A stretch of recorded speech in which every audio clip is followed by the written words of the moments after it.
Desde mi cocina al mundo voy. Es un viaje muy lisérgico, condimentando la radio con mucho rock. A puro rock, full rock, lo que más suena en la radio. Bueno, muy bien, señoras y señores, amigos de Food Rock, nos encontramos acá en este bar, que es el lugar que pudimos conseguir. Bueno, y estamos acá en presencia nada más y nada menos que el polaco. Con jugo de lechuga. Con jugo de lechuga estamos brindando. Bienvenido, polaco, a Food Rock. Muchas gracias. Bueno, para aquellos despabilados que no saben quién es, el polaco es el bajista de Los Violadores, histórico grupo punk. De Miranda. Primer banda punk acá en Soy el Argentina. bajista de Miranda. De Miranda. Bueno, polaco, contame un poco, ¿cómo llegás a la música? ¿Cómo arrancás? ¿Ya venís de familia de músicos? No, familia de músico no. Vengo de un viejo que era comerciante de artículos plásticos. Mi vieja andaba con el cinturón a la mano para cagarme a patadas todos los días. Y yo tenía un amigo que vivía cerca de mi casa, a 3 cuadras, que me hizo escuchar un simple en esa época todavía. Un simple de Love Love Me Do, Sí, de los Beatles. sí. Y del otro lado creo que tenía Twist and Shout. Y así empezó todo. O sea, adelanto un poco porque no voy a hablar del tema de todo lo que me pasé escuchando, porque escuché de Big Foreigner, Yes, Claro, todo sí, eso. sí. Pero hasta que llegué a la época punk, todos nosotros somos de la comunidad polaca. Sí, Y uno de mis unos amigos de mis padres, que la madre era dentista, el padre era arquitecto, los padres de Caribe, Caribe, sí.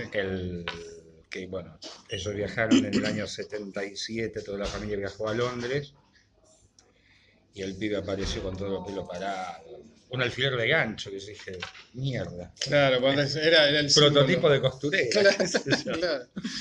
Y apareció con el disco de Clash, el de Pistols, el primero de Jam, el disco de Penetration.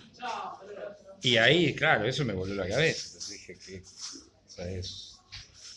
no pensé de que podía existir esa clase de música. Sí. Igual de todas maneras recuerdo haber visto en la revista Pelo, Sí. una... Histórica revista Sí. Pelo. Había no era una nota, sino era como un cómic dibujado en una página que decía: así se visten los punks. Y viste, punk, la palabra punk, eso para mí no me sonaba de nada, ¿no? Claro. Y era básicamente una caricatura de uno de los Ramones. O sea, Sí. básicamente el pantalón con las rodillas todo desgarrado, la campera de cuero, los pines, tener todo el pelo parado. Y nada, me llamó mucho la atención eso. Claro, cuando escucho, creo que el primer disco que escuché en mi vida punk fue el de Clash, London Burning. Sí. Y el primer tema que escucho fue White Riot. Y yo dije, bueno, ya está. Ahí dijiste. Y claro, y Harry ya en ese momento, el previo tenía una banda antes de toda esta movida punk que se llamaba Sears, con los hermanos Falcato. Mirá lo que me tengo que acordar.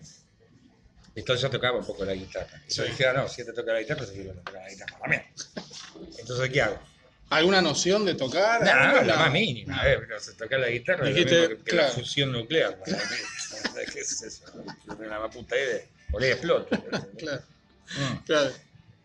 Y en esa época yo estaba merodeando un tal Mauro Conterno, que después fue el bajista de Los Testículos. Sí, sí. Y yo le robo guita a mi viejo, y Mauro tenía una guitarra Cookie que vendía, y le compro con la guita que le robé a mi viejo y le compro la guitarra. Esa guitarra terminó meada en la casa de Pil.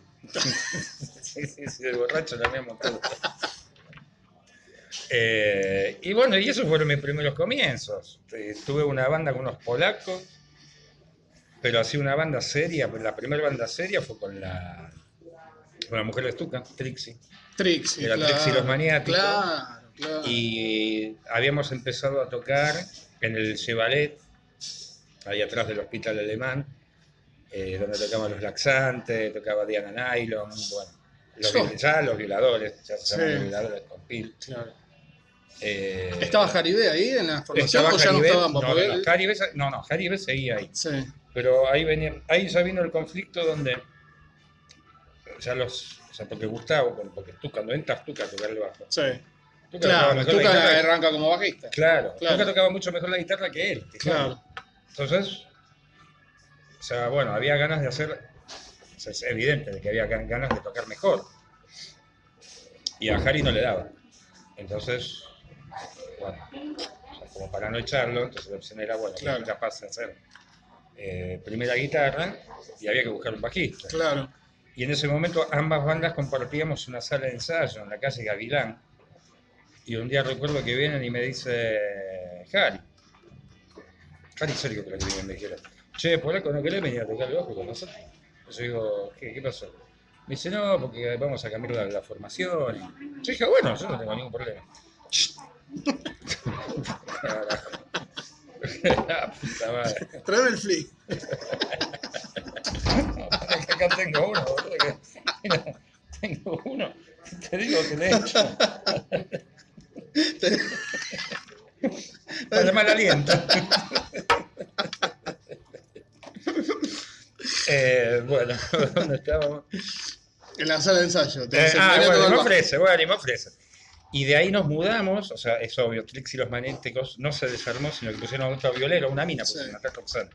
Y yo me fui a tocar con ellos. Y ensayamos en la sala de ensayo de una banda de Villa Adelina, que yo recuerdo. Y yo tenía una guitarra Hondo. Recuerdo que me la había comprado en Casa América, sobre la Avenida de Mayo. Sí. Y fui a Miami y la cambié por un bajo Schaller alemán. Y empezamos a ensayar en una sala de ensayo en Villa Adelina, que recuerdo que me tomaba de mi casa el 140 hasta donde terminaba, después tenía que caminar como 15 cuadras. Era la loma de los gestos. ¿Qué año estamos hablando? Y mirá, ya el primer disco Violadores estaba grabado. Sí. Eso se grabó en el 82. Y eso debe haber sido de mediados a fines del 82. Porque yo entré con el disco ya grabado, pero no editado. Eso ya lo habían grabado. Y cuando entro yo, a los meses sale el disco. Y ahí habíamos empezado. Bueno. Y mis primeros shows de Violadores fueron el Café Einstein. Café Einstein. Que éramos quinteto, porque el quinteto duró 3, 4 shows en el Einstein. Fuimos a hacer una gira a Córdoba, a La Calera y a la ciudad de Córdoba, un lugar que se llamaba El Gato Jazz.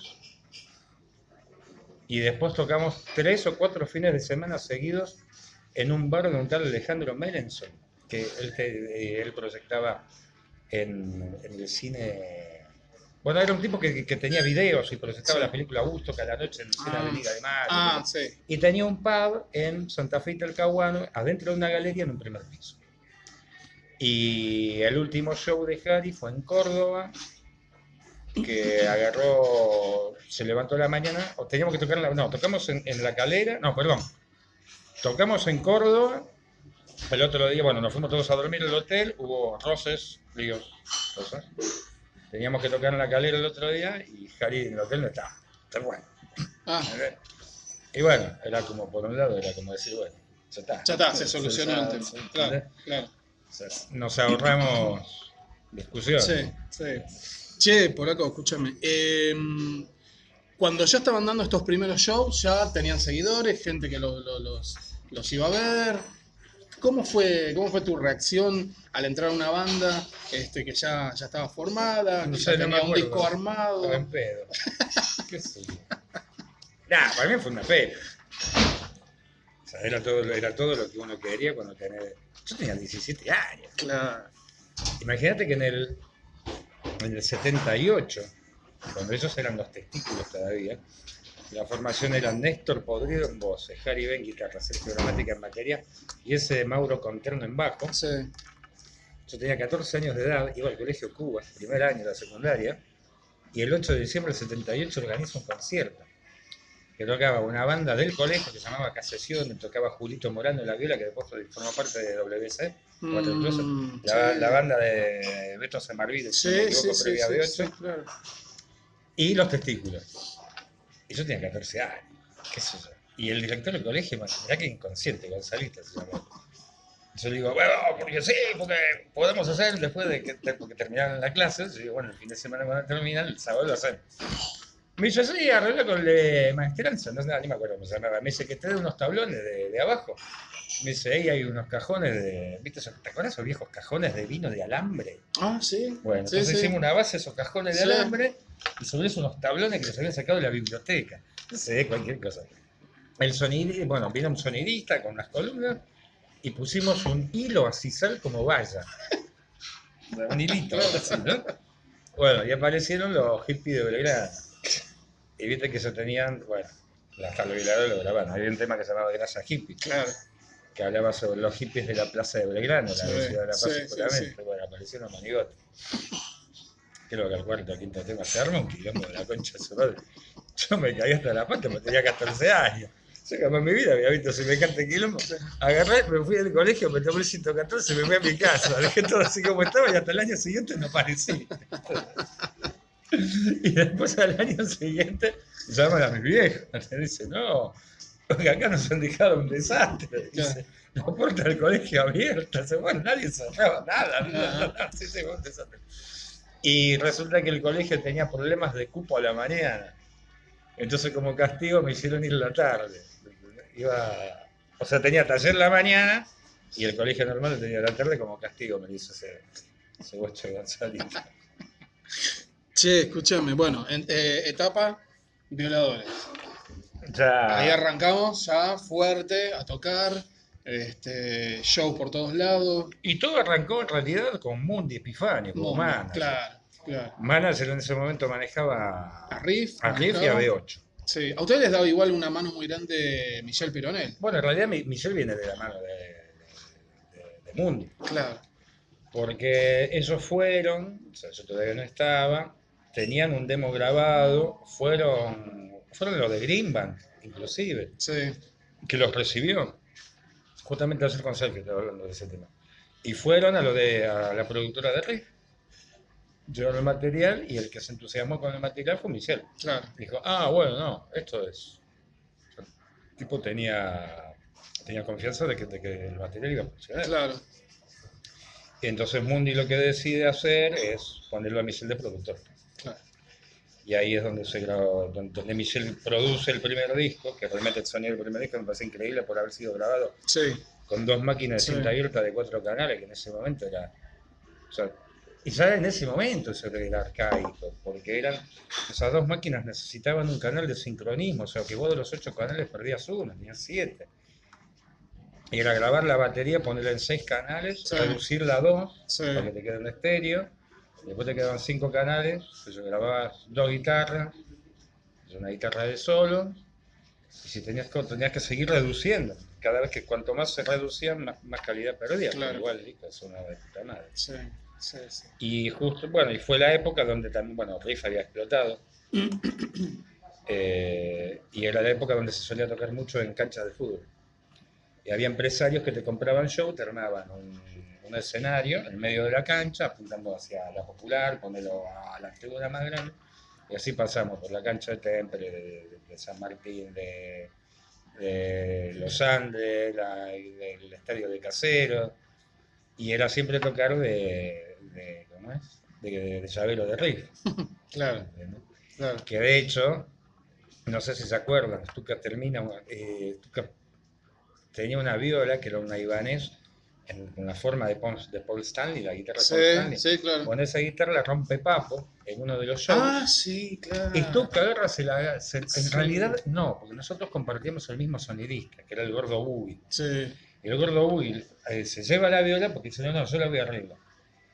Y yo la voy a arreglar, y Stuka se quedó con la viola porque se llamamos en lo del Gordo. ¿Entendés? Y con esa viola tocamos mucho tiempo. Y después siguió la época de Palladium, donde era el auge del VHS. Teníamos un amigo, Pancho Di Silvestro se llamaba, que tenía una productora de video, que se llamaba Casablanca, que si no me equivoco tenía 2 clases de videos. Tenía la película de Fiebre el sábado por la noche y Las monjas las prefieren gorditas. Que Claro. claro. Claro. Bueno, Creo que tenemos sello alternativo. Bueno, y él es el que produce el primer video home de Violadores grabado en Palladium. Palladium, estamos hablando años ya, 1980 y... Amigo, y 80, mira, eso fue con el segundo disco ya en la calle. así que- 84, 85, No, bueno, sí, más o menos. 85, si Claro, no me equivoco. sí, Claro. Palladium ya. Porque esa sí, época. más del 85 no debe ser, porque después vino Fuera de Sector, Sí. que se grabó en un estudio en Constitución. Mm. No me acuerdo cómo se llamaba. Y ya después, no, perdón, 85 se grabó Mercado Indio, Mercado Indio. 84 se grabó Fuera de Sector. Mm. Bueno, no, ya ahí era cuando sale el segundo disco. En realidad al tema ultraviolento nadie le apostaba un peso. La mira. discusión iba a ser otra. Cosa de la vida, cosa de la gente, no sé, son básicamente la gente la que termina decidiendo. Y al final uno de los ultraviolentos terminó explotando. Ahí fue cuando ya ustedes Y están ahí ahí en es- la cima de la cresta de la ola. Sí, y había Con- una época donde se solía tocar muchísimo, ya se había pasado eso de tocar, porque eso de tocar en los estadios era muy esporádico, o sea, no puedes tocar todos los fines de semana al mismo estadio. Claro. Porque es una de esos, van a, al fin y al cabo, no bailar al segundo Sí, claro. Entonces Mundi Muy Vivo hizo un circuito de discotecas. Mm. Como el Gran Buenos Aires, está lleno de discotecas, Sí. y bueno, no paramos de tocar. En cada discoteca que había, aquellos Pinel de Rocha, Electric Circus, Electric Circus. Jet Set, Put, no sé, Sí. pero eran interminables. Si me acuerdo que hacíamos 2 y hasta 3 shows por noche. Teníamos 2 equipos de sonido, yo siempre decía, loco, acá falta otro grupo de marionetas. Entonces, claro, porque en un lugar tocabas a la 1 de la mañana y en otro tocabas a las 4 de la mañana. Y por ahí terminabas en, qué sé, Rafael Calzada. Pero teníamos en esa época no existían los remix, nosotros teníamos el primer remix, que lo manejaba un tal Pedro, que nos pasaba a buscar a todos por las casas y después a la mañanita, saliendo el sol, nos repartía todo de vuelta. Eso sí es que alguno no se quedaba tirado en la Claro, casa de alguna sí. chica Sí, local. Claro. Yo tengo una anécdota. Te voy a contar, pero después, no sé, vos tenés que editar. No, acá no se edita nada. Bueno. Acá salimos todos. Una perra con una pollerita así que se le veía hasta los ovarios, ¿no? Yo dije, yo te me la agarro. Ya después del show, ¿no? Estaban los camarines así. Y se da el polaco, vamos a mi casa, vamos a mi casa, vamos a mi casa. Y yo estaba re pedo. Digo, Pedrito, a mí me deja donde dice la chica. Ni me acuerdo de dónde me dejó nada. Y empiezo a tener así visualizaciones. La mina estaba... entramos a la habitación, al living, y había la famosa jarra loca. Y quedó toda las anfetaminas, quedaron, ¿viste? Se habían chupado todo y quedaron... El excipiente de las pastillas quedó abajo, ¿viste? El talco, toda esa mierda que estaba en la pata, bueno. Claro, la mina tenía un carajo de novedesco, pero aparte estaba muy borracha, pero jodida. Entonces vamos al dormitorio y era todo muy bizarro, ¿entendés? Porque eran 2 sillas diferentes, una mesa toda escarada, las paredes así, ¿viste? Una pared pintada de un color y la otra, ¿viste? Con el reboque hecha mierda. Bueno, entonces empiezo a pistolear, mira, ¿no? Y siento algo caliente en los huevos. Y se me empieza a cagar la mina encima. ¿Entendés? No. Y de golpe y porrazo, un olor a mierda en toda la habitación. A mí me empezó a dar la cara. Y a la mina le dio más al cara. Entonces, ¿qué hizo? Vomitó así de costado. No. Y lo más gracioso es, bueno, nada, en el medio de ese caos de olores, Sí. yo me quedo dormido. Abro un ojo hacia la mañana y veo unas persianas, en mi casa, en mi dormitorio había persianas. Y veo que entra luz por las persianas y dije, estoy en mi casa. Pero cuando hice así dije, no estoy en mi casa, ¿dónde mierda estoy? ¿No? Y la veo la otra toda cagada, vomitada, y digo, yo me voy al baño y todos los huevos manchados, un asco. Me voy al baño y salió un caño del baño, sin el luchador, ¿no? Entonces abro una canilla y se escuchaba... ¿Viste como cuando tose el caño? Bueno, abro el otro y empieza a salir un hilito de agua marrón. ¿Entendés? Así, y ya así. Y ya en ese momento, yo tenía a mi mujer en mi casa esperándome, un papelón. Bueno, Entonces, bueno, salgo de la casa, ni me despido, así nomás como estaba, dije, bueno, me voy a la mierda. Bajo por la escalera, era un edificio, esos monobloc, ¿viste? Tipo, no sé, por el tapache, ¿qué sé yo. Y había una vieja barrida. Le digo, señora, ¿de dónde estamos? Y me dice, ponele, el Jagüel. Yo digo, mire, yo necesito llegar a la capital. Me dice, primero tiene que ir a Constitución. Yo digo, si Constitución está en la zona sur. Bueno, me dice, la casa de tierra, ¿ves? La que va para allá. Y miro así y había una casa de tierra, tipo avenida, de este lado una villa, de este lado otra villa, ¿no? Y en el fondo había como un seto, no sé, así tipo 200 metros. Me dice, ahí pasa el colectivo 598 ramal Y. Ese te lo tomás hasta la estación de Loma de Zamora y te tomás el tren o lo que sea, el bondi a Constitución.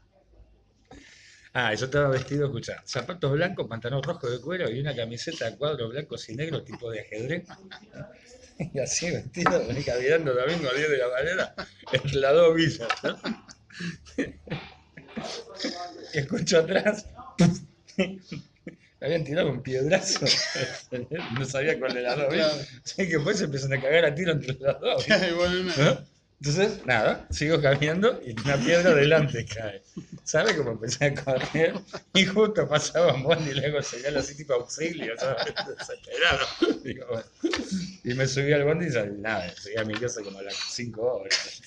No. Anécdota esa de tener dos Sí, no, esa sí, hay mucho. Che, escúchame. Bueno, entonces estábamos ahí, 1984, 1985, por ahí. Pleno auge de los Viola, pleno quilombo de los Viola. Una época, salió en una época también bastante complicada. En el país, ¿no? Estaban ahí. Pero no sé, lo que pasa es que la gente también mistifica mucho las cosas. En realidad, se relaciona mucho el tema de violadores con el tema de la represión militar, pero en realidad éramos todos menores de edad. O sea, lo que nosotros sufríamos era, por ejemplo, estar, no sé, tomar, aparte de la época donde recuerdo que era, tomamos unas cervezas que se llamaba Darjeeling o algo por el estilo, que eran las holandesas. Pero era la época de la importación de Martínez de Oz, ¿no? O los resabios de Martínez de Oz. Y que eso, por ejemplo, se están mirando en una vidriera a las 2 de la mañana, que para un patrullero te golpee las dos cabezas con tu amigo, con Harry, que estaba mirando, y terminó en la comisaría 37. Pero así como problemas por el hecho de la dictadura en sí, los violadores no lo sufrieron eso porque éramos muy chicos. Claro. Y aparte ya, o sea, cuando todo, digamos, llega hasta cierto punto, ya es pasado el año 82, ya es pasado la guerra de las Malvinas, ya Alfonsín estaba dando sus primeros pasos. Claro, sí, estaba ahí ya a punto de asumir. Lo único que recuerdo yo así, que después, años después, quedé así medio flasheado, yo iba al colegio Cuba, en República Francesa, en Belgrano. Y me había hecho amigo de un pibe de segundo año. Evidentemente el tipo no tenía ni 15 ni 16 años. Y el tipo un día se sincera conmigo y me dice, mirá, yo soy cabo de infantería, soy del regimiento de Patricios, me dice, estoy acá como infiltrado, en el colegio. Y me dice, toca, y tenía un caño abajo del pantalón de franela gris que se usaba. Me dice, no, a vos te lo cuento porque vos sos mi amigo. Y él me induce, me dice, y si sabés de algo, contame. Y yo dije, boludo, está contando todo, no. Y eso fue mi único contacto con la dictadura. Después, todo lo demás, me imagino como mucha gente que hoy en día está viva, lo consumió por televisión, por revistas, o por diarios, por radio. Sí, ok. Después, cuando se toma conocimiento público de lo que fue la dictadura, ahí es donde sale el tema de represión. Pero no porque nosotros estuvimos en la ESMA. Claro, sí. O sea, sale a raíz de un suceso que estaba igual de todas maneras era un entorno totalmente represivo donde uno vivía. Más que nada, bueno, pero que en realidad íbamos en cana porque hacíamos quilombo y la policía no entendía que era esa música nueva. Porque cuando tocamos en el Chevrolet eran todos los fines de semana, pero era como que los tipos tenían anotado en la comisaría a las 2 de la mañana que ir al Chevrolet. Y la mitad de la gente se la llevaba. Y era un sistema represivo, lo que pasa es que en esa época se lo veía muchísimo más agravado que, por ejemplo, el día de hoy. qué sé yo, hoy en día veo, por ejemplo, cuando levantan un mantero y lo recagan a patada, o a una chica que vendía globos enfrente del hospital de niños que también la cagaron a patada a los policías. Que eso, antes lo que sucedía, que había un montón de trascendencia, hasta se hacían canciones. Hoy en día se ve la misma clase de represión y sin embargo pasa desapercibido. Claro. Che, Polaco, bueno, ahí están en la cresta de la ola con los violadores, están a full, tocando por todos lados. ¿Qué pasa después? Vienen unos discos más y viene la ruptura. No, después viene la hecatombe. Y ya después de Mercado Indio había una... Ahí es donde la banda realmente es el comienzo del final. Porque es donde lo echamos a Mundi como manager. Sí. Porque se lo acusó de que nos había estafado con el concierto de la presentación de Mercado Indio en Obras. De hecho, Stuka le tiró con esos donde se cortan las cintas scotch, de plomo antes de la noche. Se lo tiró por la cabeza, le rompió todo un ventanal en la oficina. Y cuando se va Mundi, se va Mini Mundi, que era nuestro personal manager, que era su hermano, que era en su momento muy amigo de Sergio Gramática, y Sergio Gramática se va con ellos. Es ahí donde la pobre Sandra Trixie tenía un baterista que era Sergio Valenzuela, Sergio Val, y le cagamos el baterista. O sea, a Trixie le había cagado el violero, que era ya la primera vez, la segunda vez le cagamos el batero. Era buenísimo. Era como una fuente generadora para claro. En la época, y bueno, esa fue la época que estábamos con Andrés Viñuelo de manager, donde, bueno, y ahí es donde se grabaron los 3 discos siguientes. Con él se grabaron los 3 discos siguientes. Aunque también después de Viñuelo pasó Esteban Cabana, el que escribió el libro como manager, que eso fue el año 99 o 2000. No, ¿qué te estoy diciendo? ¿Qué cosa? Para 95, no, 90. 1990. Claro, estamos hablando de 1984, 85. Porque yo me peleé, claro, 1990. En el medio sucede lo de la preso por 2 kilos de humo. Cuando caemos en cana. Sí, por el humo que era para la máquina de humo. Claro, que era sulfato de amonio. Claro. Saludos, Piotti. Aunque estuve con él hace unos años. Tiene unas oficinas acá cerquita en Callao y Vicente López. Bueno, los discos que vinieron fueron básicamente uno peor que el otro. Hay un disco que lo grabamos en guión, que las composiciones, o sea, el disco se arregló dentro del estudio, ni siquiera se fue con nada preparado. Y ya, bueno, ya los roces entre Pili y Stuka ya se cortaron. Claro. Ahí fue el tema principal, ¿no? Y el tema de los egos, las competencias, o sea, para mí siempre Pili fue el frontman. Sí. Pero Gustavo no le gustaba, no sé si no le gustaba, no, o sea, no sé cuál era la postura de ese nivel de competitividad. Sí, y pasa. Y a veces en la banda cuando cobran cierto carisma, cierto interés general en la gente, empiezan a salir los egos y empiezan a haber ahí fricción. Entonces empezaron, bueno, yo y Stuka, que nos cagamos trompadas adentro de un auto en el circuito que hicimos, un circuito cadete, yendo del escenario a los camarines. Pili y Stuka cada 2 por 3, había una gira o algo, a los sopapos.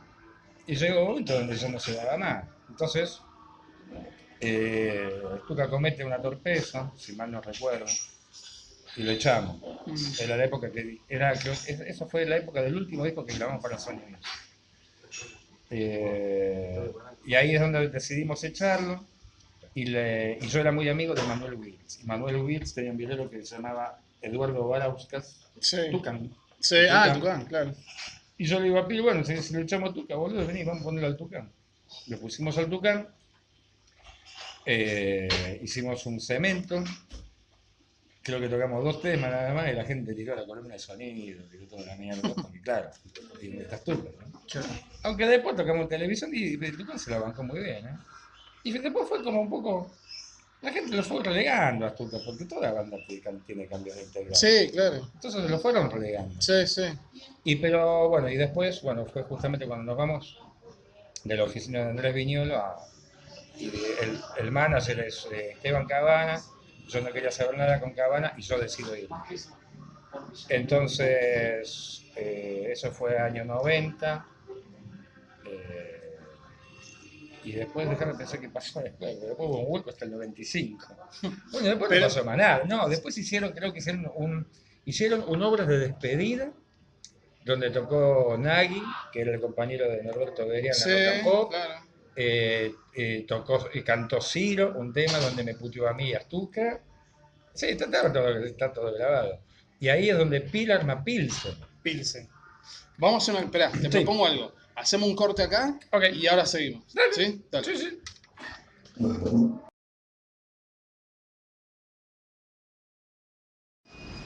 Bueno, continuamos acá desde otro escenario. Porque somos así, vamos. No, somos muchitos, cambiamos escenografía.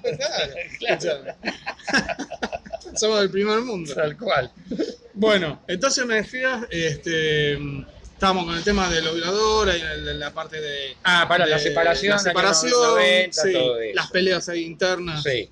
Yo ahí en el año 90 es donde viene a mi casa Andrés Jiménez con Aníbal Lalo Sí, y me dicen, Polaco, ¿por qué no armamos una banda? Porque Beso Negro justo se había separado, qué sé yo. Y yo tenía, porque yo, después de los violadores, bueno, cuando se separan los violadores, no, eso debe haber sido, sí, 90, entre el 90 y el 91. Nada, bueno, había que comer. claro. Entonces, nada, tenía una plata, me armé un estudio de grabación, que fue el primer estudio que tuve. Y empecé a trabajar mucho, grababa demos para las bandas, trabajaba con sellos discográficos que se llamaba Música y Marketing. Y en una de esas aparece Aníbal Lalo con Andrés Jiménez y me dicen, che, Polaco, mirá, qué sé yo, vos que estás al pedo, ¿por qué no armas una banda? Claro. Bueno, y ahí es donde sale Animal. Sí. Primera formación. Claro, la de formación Animal. original de Animal. Que el nombre Animal viene de. Yo vivía en Seguí Sinclair, sobre Sinclair había un almacén, íbamos a comprar cerveza, y nos sentamos así en el shopping, en la calle, hacia Escabear, ¿no? Y estamos los tres, Alo, Jiménez y yo, y pasa una vieja, ¿no? Pensando que íbamos a correr las patas. Y nadie que le corre la pata una mierda a la vieja. Y la vieja dice, qué animal, ¿sí? Tenemos el nombre de la banda, ya está. Ni hablar, ya está. No, Animal. más Está identificatorio claro, que está eso, claro, está ya claro. está.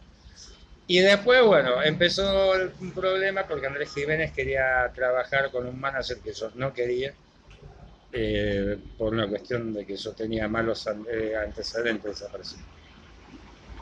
Entonces me junto con, que después fue manager de mi Animal, no del Animal original, Sí. Pablo Antón, y Pablo Antón me dice, Polaco, eso olvidate. Me dice, te tengo un batero de la puta madre, que es el griego, el que tocaba con Alacrán, y Anel Paz. Con Alacrán, la banda de Mario Ian. Exactamente, Sí. el batero de Mario Ian. Sí. Y yo digo, sí, pero falta un cantante. Entonces aparece un pibe que se llamaba Leo Nievas, tenía una banda que se llamaba Rara Avis. Rara Avis, claro. Sí. Bueno, y entre los cuatro, con Anel Paz, grabamos en mi estudio el disco de Animal. Firmamos contrato con Tripoli Discos, Sí. con Walter Colmi, Chuchu Fasaneri. Eso eran dos piratas jodidos. Y recuerdo que, bueno, ya estaba el disco terminado, ya teníamos todo, el arte de tapa hecho, todo. Y cierran Tripoli Discos. Oh. Y dije, la reconcha, bueno. Y ahí, bueno, nada, decidimos seguir por una cuestión de que nada, ya estaba la banda armada. Anel tenía otros compromisos porque él tenía una empresa de jingles. Y entonces a Anel Paz lo reemplaza Daniel Kelly. Sí. Y ahí es donde salimos a tocar. Hicimos muchos shows, tocamos mucho por Capital, fuimos a Córdoba. En Córdoba lo teníamos de manager al Paya Sosa. Sí. Que me encuentra, me habían perdido los pibes, no estaba ni en el hotel, no estaba en ningún lado.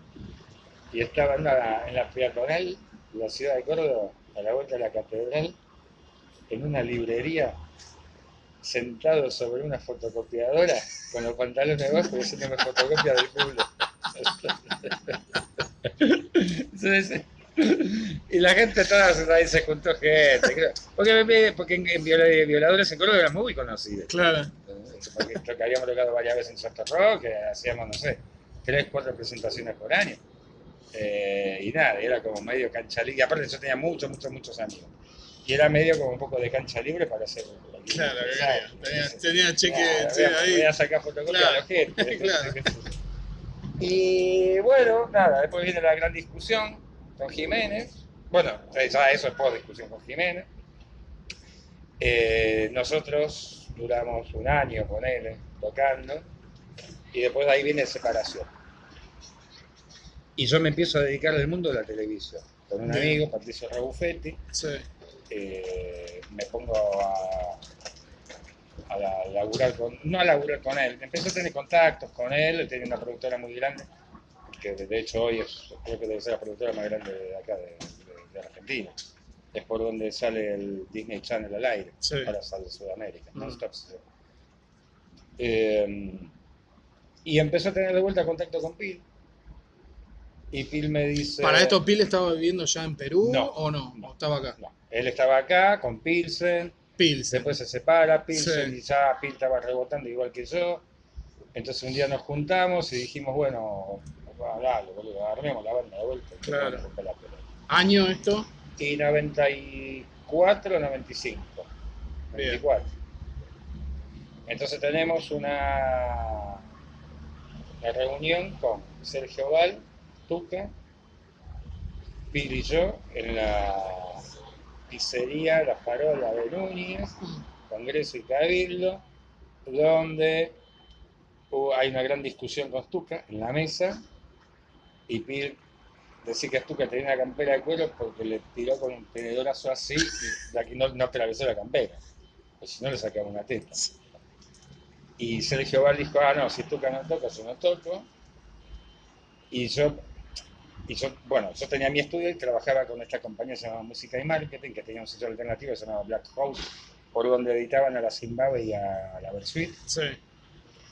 Y Hernán Bazán, recuerdo, que me dice, ¿y a vos qué te importa? Que no toques Stuka y que no toque Val. Claro. Me dice, ¿no tenés un violero y un baterista? Claro. Yo digo, sí, boludo, Anel Paz. Dije, Anel Paz, toca 8 veces mejor que Stuka. Claro. Aparte me divertí. Y le digo, Anel, boludo. Y yo era bueno, yo siempre iba a ver a Daniel Telis, la banda de Daniel Telis, que tenía un trío. Sí. Que tenía un batero que era un hijo de puta que me tocaba. Y yo digo, boludo, vamos a ir al negro, el batero de Telis. Y ahí es donde se arma la formación del 95, la de Otra Patada en los Huevos. Que ahí empieza todo con un par de cementos, un viernes sábado, que explotó Cemento, me acuerdo. Después hacemos una gira por Perú, que es donde Pil la conoce a la mujer actual, Claro. que fue ella la que nos llevó esa vuelta. Sí, pues manager también, ¿no? Claro, ella se dedica al mundo del espectáculo, traen artistas, pero más dedicado al rubro de los chicos, los espectáculos para chicos.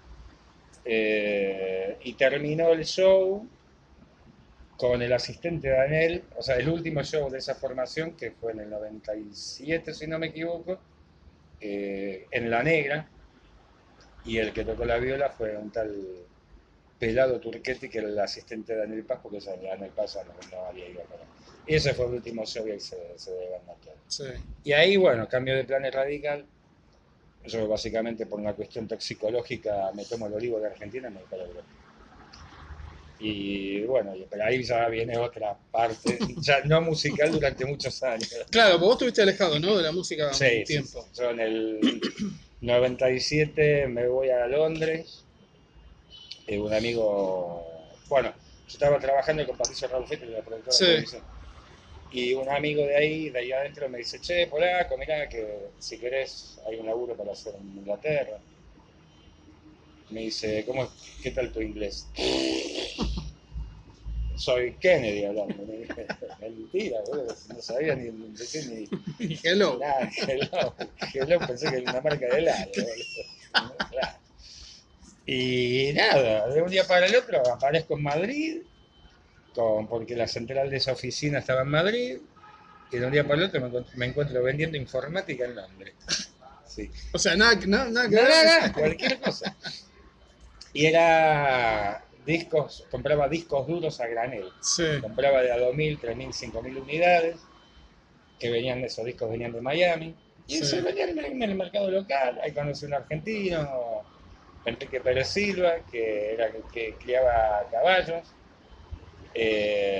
en Camden Town una noche lo conocí a Paul Diano, El primer el cantante de primer Maiden. cantante de Maiden, Mirá. que en ese momento recién empezaba con una banda que se llamaba Stormbringer. Sí. Y yo de borracho fui y dije, hello, Paul, how are you? I'm from Argentina, motherfucker. Y sí, y terminamos tomando Claro, una cerveza, claro. qué sé yo. Después estaba, y cerraba con un par de covers, con Smoke on the Water, ¿no? Sí. Y me dice, come on and play with me, ¿no? Yo digo, y creo, no estoy muy seguro, ¿eh? Pero creo que toqué algo. Y después Londres, nada, Londres tuvo unos inconvenientes impositivos legales y hubo que salir corriendo. Sí. Che, y mientras vos estabas allá, ¿te sentías, extrañabas esto de estar tocando? No, lo El que pasa es que escenario, la gente. es que había descubierto un mundo que yo no había conocido. ¿Entendés? Un mundo donde, o sea, también me divertía muchísimo. Tengo anécdotas, pero tal vez no tengan nada que ver con el rubro de la música, pero son anécdotas, digamos, del mismo grosor y nivel que el mundo de la música. Claro. Yo tenía el depósito de mi oficina estaba al otro lado de Londres. Yo iba como 40 misas a mi depósito. Y cada vez que tenía que ir, me tenía que tomar un minicab. Allá tenés los taxis, Sí, los negros, la caja sí. negra, y tenés los minicabs, que es un auto particular como el realiza acá. Ah, Entonces un teléfono, además y te mandan uno, ¿no? Y siempre venía un pakistaní, un tal Sheikh Hamid, ¿no? Y siempre venía el mismo, qué sé yo, hasta el momento le digo, che, porque ya hablo con mi socio de Madrid, le digo, che, boludo, estamos gastando como 2.000 libras por mes en taxi. claro. No, más, no, yo gastaba 200 libras por día en taxi. Era una foto. Y entonces me dice, boludo, ¿por qué no le preguntas a este Sheikh si no quiere laburar para vos, no? Claro. Y entonces nada, un día lo llamo y le digo, che, ¿cuánto ganas? Me dice, y no, acá si gano 800 libras por mes, mucho. Y digo, bueno, te doy 2 lucas. Ahora lo saco así como 2 faroles. Bueno, anécdota, bueno, musulmán, no come cerdo ni nada, un día Sí. fuimos a comer en un restaurante chino, no sé dónde, era por Chelsea, creo que era. Fuimos a comer y tenía cerdo, se brotó todo. Después me acompañaba a la discoteca, me buscaba chica. Porque él tenía a Nasia, Claro. era su novia de toda la vida, con la cual ambas familias habían desarrollado el Sí, casamiento. sí. Y Sheikh ahora está en Estados Unidos, está en Pakistán como el presidente nacional de la Media Luna Roja, lo que sería para los cristianos la Cruz Roja, Sí. o sea, la Media Luna Roja, Ah. y se codea con el presidente de China, con el presidente de Pakistán, anda ¿Te con seguís sus con- roles. ¿Te Sí, seguís sí, hablando sí, con sí, él? hablamos, Ah, sí, mirá. sí, sí. ¿No te dijo venite un día? No, bueno, ahí está la anécdota. Cuando yo me la encuentro, o sea, cuando empieza toda esta historia de las redes sociales, me la encuentro en Facebook. Sí, Y yo le digo, me voy para allá. claro. Me dice, mirá, esto sería muy conveniente que venga, que acá vos sabés que Me dice, mirá, polaco, te la hago muy corta. Si me dices acá, te voy a cortar la cabeza. Así que, bueno, o sea, Listo. la mierda. Claro. Habíamos arreglado para vernos por ahí, por Europa, a mitad de camino en algún lado, pero bueno, él tiene muchos compromisos. Che, bueno, y ahora estás tocando. Y ahora, bueno, no, en realidad, bueno, después vino así, después me fui a vivir a Madrid, Ah, Madrid. me caso con Olga Castreno, la manda a hacer de Calamaro, Sí, ahí con Calamaro, porque a Calamaro lo conozco de la época de Elmer's Band, Calamaro Sí. tocaba la batería, claro. la época del Cebalero. Bueno, en Madrid hacía el mismo negocio, vendía discos duros, memoria, toda esa mierda. Pero ahí es donde me armé mi estudio. O sea, otra vez me compré un bajo, una guitarra, empecé a tocar. Y empecé a hacer temas que después formaron parte del primer disco de Rotten, la banda que tuve con Sí. Sebastián Espíndola, el Sí. cantador, Felipe Alarcón, que era un bajista chileno, y me falta alguien, Leo Suárez, que era mientras tanto, bueno, Madrid se termina en el 2007, porque me vuelvo a Argentina. Y yo tenía mucha amistad con David Balbina, el guitarrista de Los Arces, que vive en Alemania. Claro, En esa época él vivía en Austria. claro. Y con David hicimos... El otro día en la radio salió Juli Álvarez. Juli, sí, muy grande, Juli, sí, muy amigo. Salió Juli Sí, Álvarez. sí, sí, Estuvimos sí, hablando me ahí. justo bueno, él está allá en Misiones. Sí. Y salió, estuvimos hablando. Ahora viene, que me dijo que venía Sí, para venía. ese día, se venía para acá. Sí. Porque hay unos amigos de otra banda, se llama Bacos Punk, que le Ah, hacen. sí. ¿Lo conocés, los chicos de Bacos? No, porque uno es el hermano del baterista de Claro. Magariño, Sí. que también hicieron gira por Europa. Sí, claro. Y bueno, y ahora creo que viene, bueno, Claro. estamos todos Sí, ahí en sí. familia. Bueno, y con David habíamos hecho 4 temas que fueron una parodia del primer disco de Rotten. Y nada, y yo me pasaba medio año acá en Argentina y medio año en Polonia. Mm. De hecho, hace unos años atrás me colé en una de las giras de Arsis, me pasé 3 semanas arriba de esa camioneta de Lionda con olor a culo, pedo y media mugrienta. Ahí hicimos un video, eso fue muy divertido. Y después, nada, bueno, tocaba con Rotten, proyecto de armar violadores de vuelta no existían, dado que después tuvo una gran confrontación con Pil, inclusive pública, nos terminamos puteando jodidos. Sergio Gramática fue una persona que nunca tuvo muy conectada a las redes sociales, de hecho, la computación cero, ¿no? Gracias a Dios que tiene un celular. Mirá, me parece que es lo bien que hace. Y Tuca se había ido a vivir a Miami. Claro. Entonces era como que cada uno desperdigado. En un momento aparece un mogólico, Mariano Ash, con nombre y apellido de la ley, donde nos hace una oferta fantasma de juntar los violadores, la cual termina absolutamente en la nada, sino simplemente fue un chamullo que nos hizo. No, mirá. Y terminó pero mal, es un tipo que nos engañó muy feo. Mm. Y ahí otra vez pasaron, bueno, pero esto ya me estoy adelantando un poco, porque ahí pasaron, porque yo después de Rotten termino y me voy a vivir a Miami. Y bueno, ahí me lo encuentro a Tuca. Claro. ¿Cómo va? Y qué sé yo, no sé qué, no sé cuánto. Y bueno, sí, porque no sé qué, fíjate, polaco, bueno. En el interín pasaron un par de ofertas así raras, hasta que aparece Santi Hellnoy. Y es ahí donde Santi se queda en Luna Park. No sé, creo que me salté un montón, pero bueno. No, está bien. Claro, hacen el Luna Park de vuelta, Claro. se juntan en la formación original. Los 30 años del segundo disco. Claro, los 30 años del segundo disco. Sí. ¿Cómo fue eso? ¿Cómo fue, bueno. La experiencia esa de volver después de tanto tiempo? Y fue medio raro. Raro, ¿no? Imagínate, el primer ensayo... Pasó mucha agua bajo el puente, las peleas ya se... No, la bola. Seguían. No por parte de Pile. La productora nos consiguió la sala de ataque para ensayar. Sí. Que ellos ensayaban porque Chito alquila un club social en Tigre, entonces hay como una especie, un pequeño teatro y ahí ensayaba Ataque 77. Entonces nos alquilan esa sala, ya tenemos todo el día para ensayar, ¿no? Empezamos ensayando los 3, Tuca, Sergio. Y Pila apareció creo que a los 10 días recién. Entonces lo que era donde estaba el escenario, en el predio, pues ahí teníamos a Carlitos Epifanio, el hermano de Mundi, que hacía de manager, de personal manager y de cocinero. ¿Qué te puedo decir? Entonces armamos una mesa larga, ¿entendés? Para todos, los plomos, lo del personal, bueno, y nosotros, ¿no? Fue el primer día donde Pili y Tuca se encuentran después de años. Sí. Bueno. ¿Para qué? ¿Sí? Sí, boludo, todavía no hicimos ni 2 acordes y ya se están cagando una puteada mal. No, pero bueno, lo que pasa es que había un gran compromiso.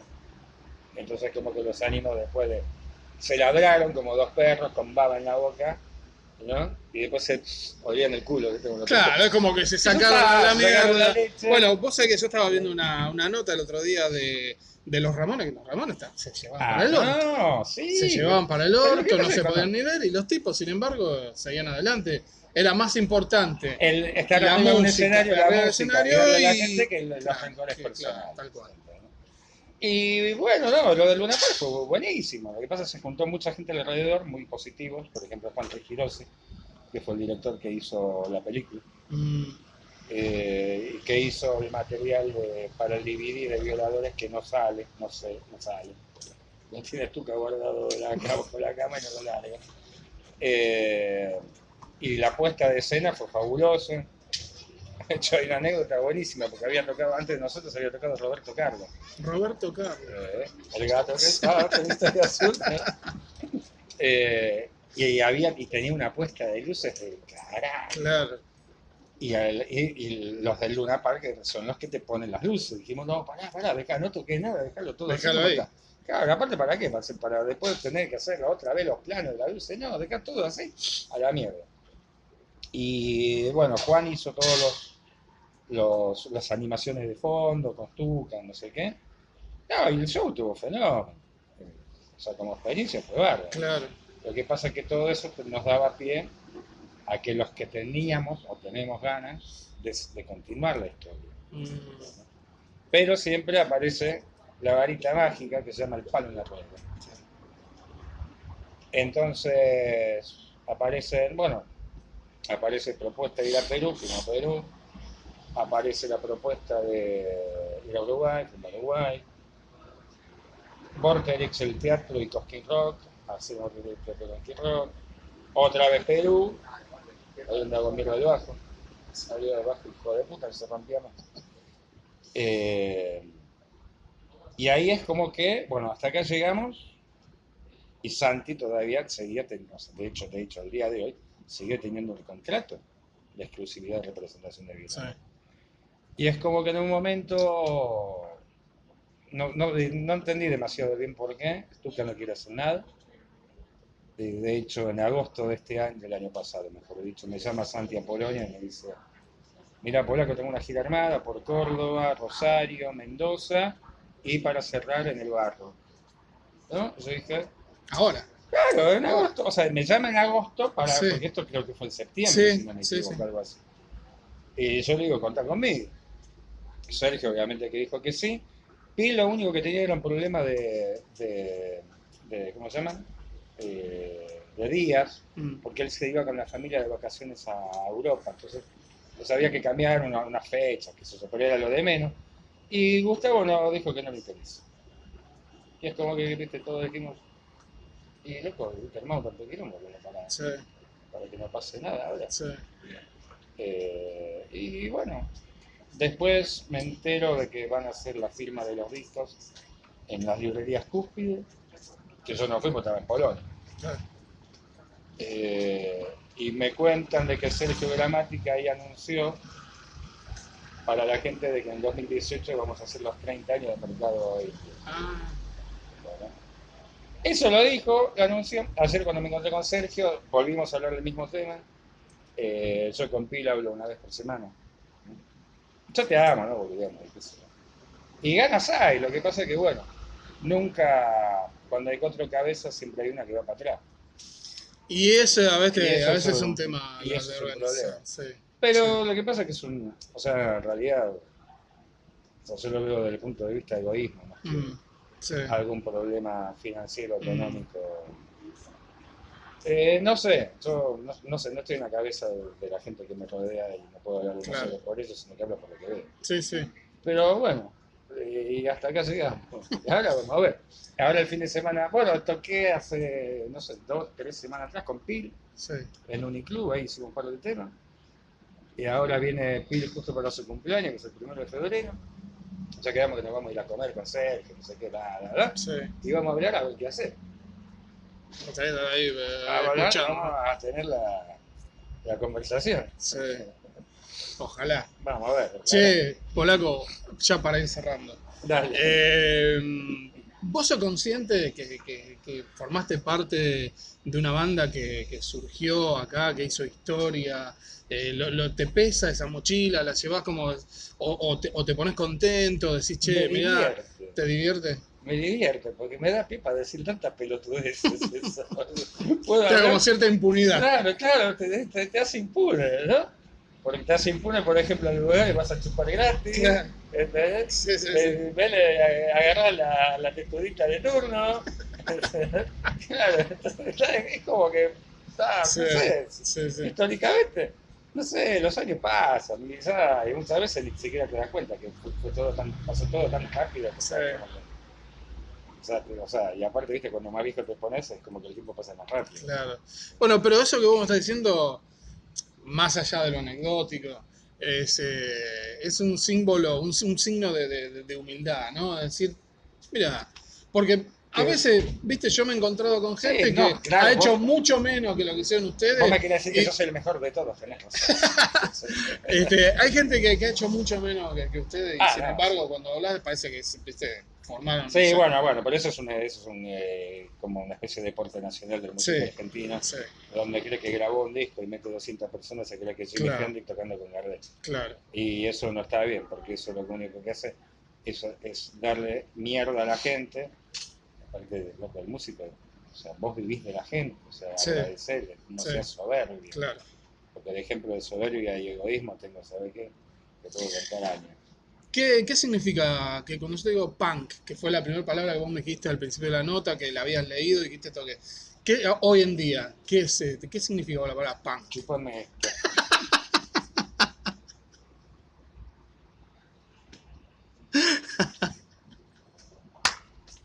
Qué gran. Está bien, es eso. Es una actitud punk. ¿Qué es eso? Claro. Polaco, Gracias, Pablo. mil gracias. No, Mil por gracias favor. por la nota y bueno, la verdad que la pasé re bien. Bueno, señores, señoras, food rockers, acá estamos con el Polaco, personaje, parte de la historia de la música de Argentina y de Latinoamérica. Bueno, la verdad, un orgullo haber podido estar estos minutos con él, este tiempo. Así que bueno, no se pierdan la nota, va a salir por la radio y la vamos a subir a YouTube. Así que bueno, escúchenla y mírenla. Chau, nos vemos.